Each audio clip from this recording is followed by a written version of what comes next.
లు కుంభకోణాల పార్టీ అని విమర్శించారు బీఆర్ఎస్ సీనియర్ నేత ఆర్ఎస్ ప్రవీణ్ కుమార్.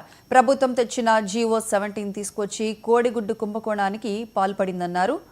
దాదాపు 600 కోట్ల స్కామ్ అని, దాదాపు 20,000 మంది చిరు వ్యాపారులు పొట్టకొట్టేందుకు జీవో తీసుకొచ్చారని మండిపడ్డారు.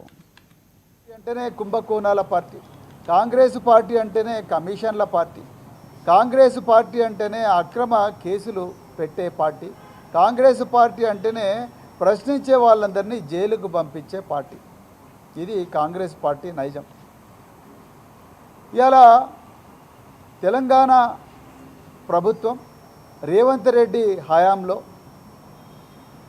గురుకుల పాఠశాలల్లో ఇప్పటివే 103 మంది పిల్లలు చనిపోయారు. ఈ గురుకుల పాఠశాలల్లో ఎన్నో విషాహార సంఘటనలు జరుగుతూనే ఉన్నాయి. అది కరెక్ట్ చేయడం చేతగాక ఇంకొక కొత్త కుట్ర గురుకుల పాఠశాలను మాత్రమే కాదు, మొత్తం ప్రభుత్వ పాఠశాలలు, అంగన్వాడీలు, కేజీబీవీలు అన్ని పాఠశాలలను నిర్వీర్యం చేసి ఆ పాఠశాలల్లో ఉండే సంపద అంతా కూడా కేవలం వాళ్ళ పార్టీ బడా నాయకులకు దోచిపెట్టడానికే జీవో 17 తీసుకొచ్చిండు.